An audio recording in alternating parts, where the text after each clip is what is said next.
danna subscribe sannan ka danna ƙararrawa domin samun sabbin karatunmu.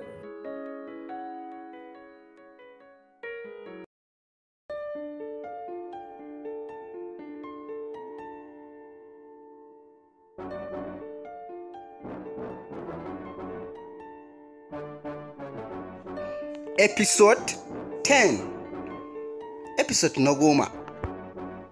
20 ways to say goodbye. Hanyoyi 20 na yin bankwana.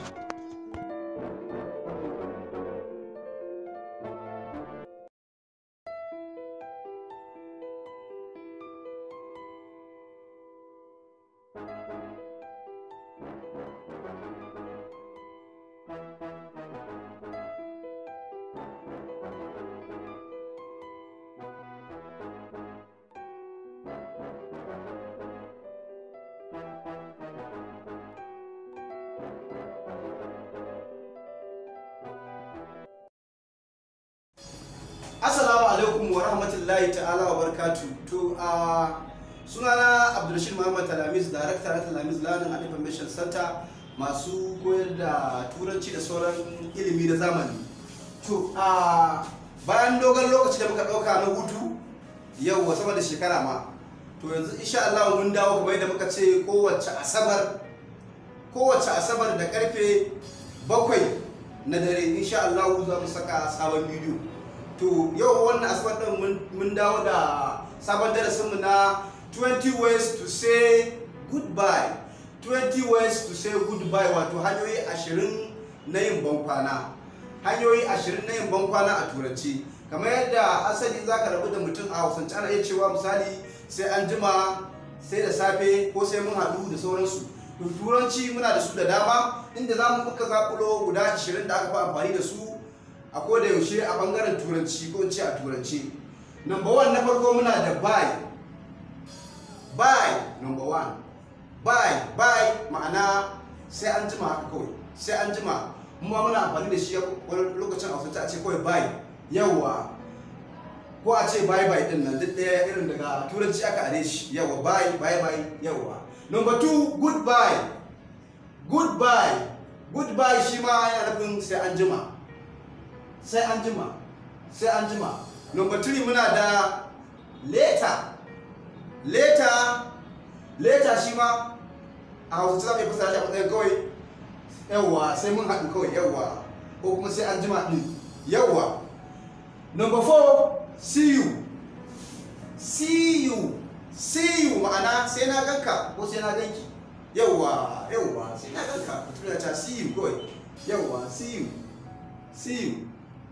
Ta. Number 5 see you later ma'ana sai na ganka an jima, ko kuma mu haɗu da kai an jima, yawa, see you later mu haɗu da kai an jima, ko sai na ganka an jima. Number 6 take care ma'ana ka kula da kanka, kamar yadda ana yawan faɗa haka a ce take care, ko ka kula da kanka. Take care, ka kula da kanka, yawa, ko ki kula da kanki.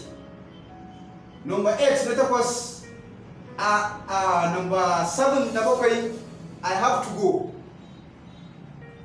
to go ma'ana ya kamata in tafi, yawa, an gama hira ne gaba ɗaya, yawa, za ka ɗage sai ka ce I have to go, yawa, I have to go, ya kamata in tafi, I have to go, ya kamata in tafi. Number 8 na 8 I must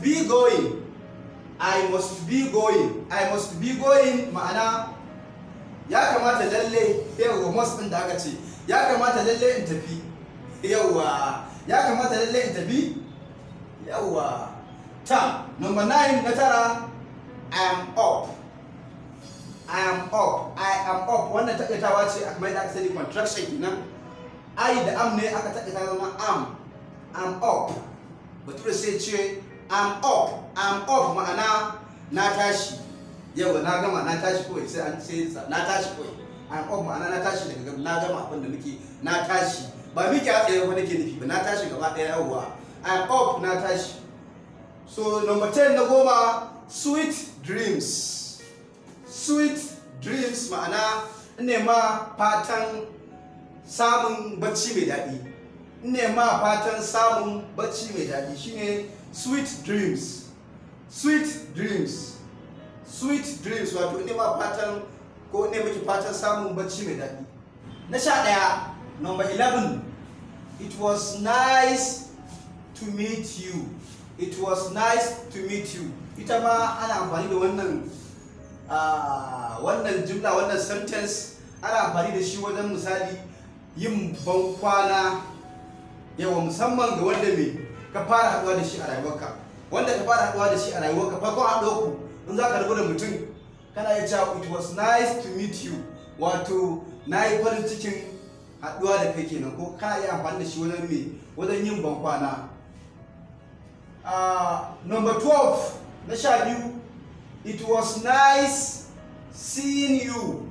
It was nice seeing you, ma'ana shi ma na ji daɗin ganinka ko na ji daɗin ganinki. Yawwa, na ji daɗin ganinka ko na ji daɗin ganinki. Wannan misali wanda ka sani ne, yawwa, wanda kun ka riga ka san shi daman, yawwa aka haɗu. Number 13 na 13, it was nice to see you again. It was nice to see you again. Na ji daɗin sake ganinka. Na ji daɗin sake ganinka. Wannan shi ma ka da mutum ka sake haɗuwa da shi kana iya cewa za ku rabu. It was nice to see you again. Ma'ana na ji daɗin sake haɗuwa da kai ko kuma sake ganinka. Number 14 na 14, have a good day. Have a good day.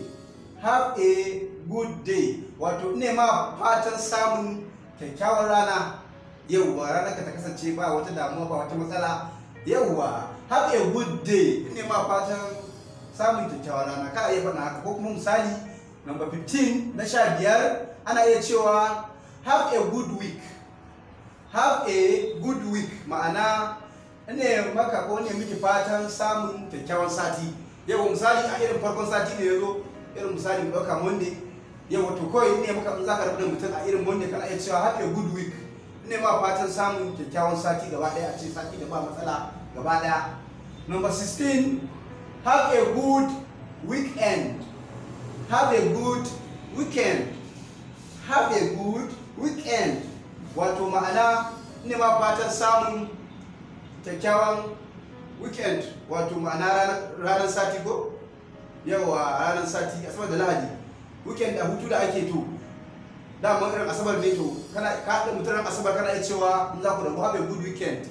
Ko kuma ran juma'a ma. Yawa, tunda za a shiga weekend kenan. Ko yawa, kada mutum samun kyakkyawan weekend a gida ya ji daɗi sosai.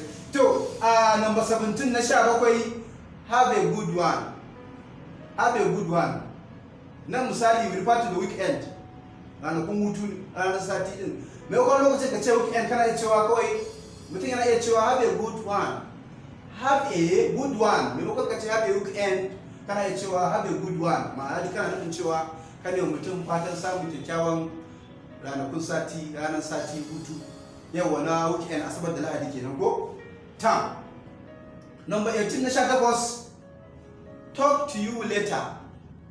Talk to you later wato mai magana an jima. Yau in an haɗu kawai ko later ne.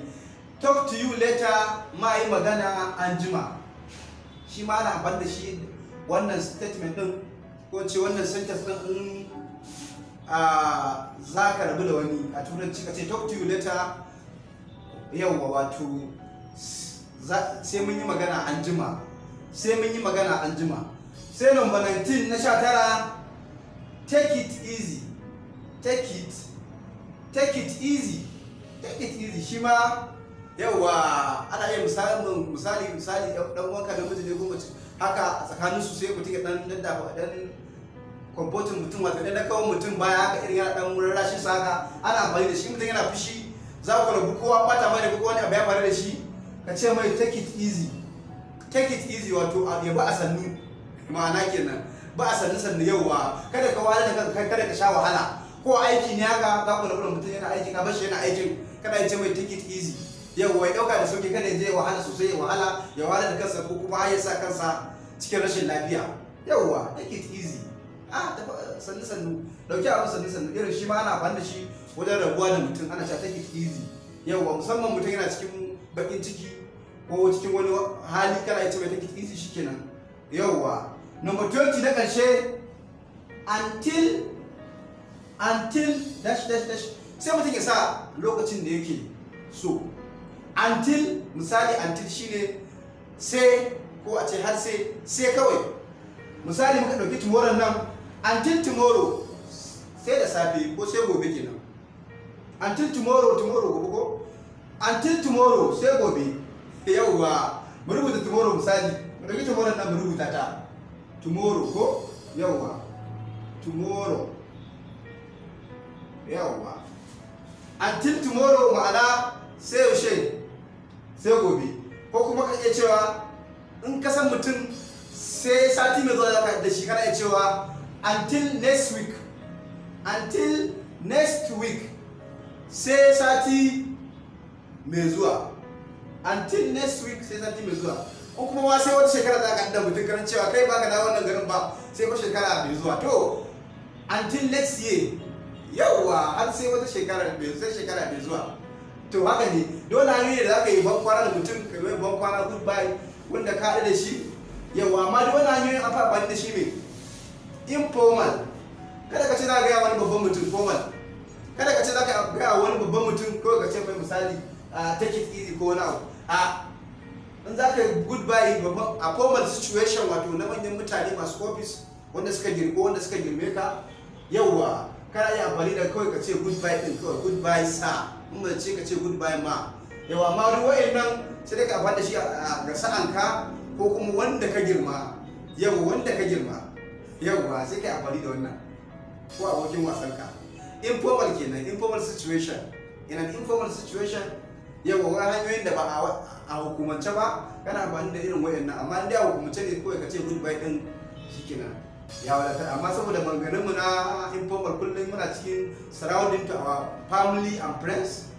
Yawwa, tsakanin iyalanmu muna tare da abokai kullum an fita zuwa da tuna haka ya kamata mutum ya san turanci da dama da zai yi domin yawwa kaucewa matsala, kaucewa damuwa, kuma samun kwarewa da iyawa. Yawwa, to wannan shi ne kusan karatunmu na 20 ways to say goodbye, wato hanyoyi 20 na yin bankwana. Yawwa, idan ka san ko in kin san wannan shi ne bidiyon da na farko da ka fara kallo, a danna subscribe. Yawwa, shi ne ya yi sa mun sa next week mun saka mutum zai gani. A danna subscribe, a danna mana subscribe. Yawwa, da kuma ƙararrawar sanarwa, shi ne za a sanar da kai cewa ba bidiyo ya sauka. Yawwa, a danna subscribe da ƙararrawar sanarwa. Yawwa, to kuma shi ne danna subscribe, shi ne da mana cewa ana tare da mu. A danna mana subscribe. Yawwa, kai yanzu jama'a duk mai buƙatar koyon turanci, hanyar koyon turanci cikin sauki. Yawwa, ya zo koyon turanci channel, ya koyi turanci. Yawwa, akwai ɗaya channel ɗin tana da ita koyon turanci a sauƙaƙe.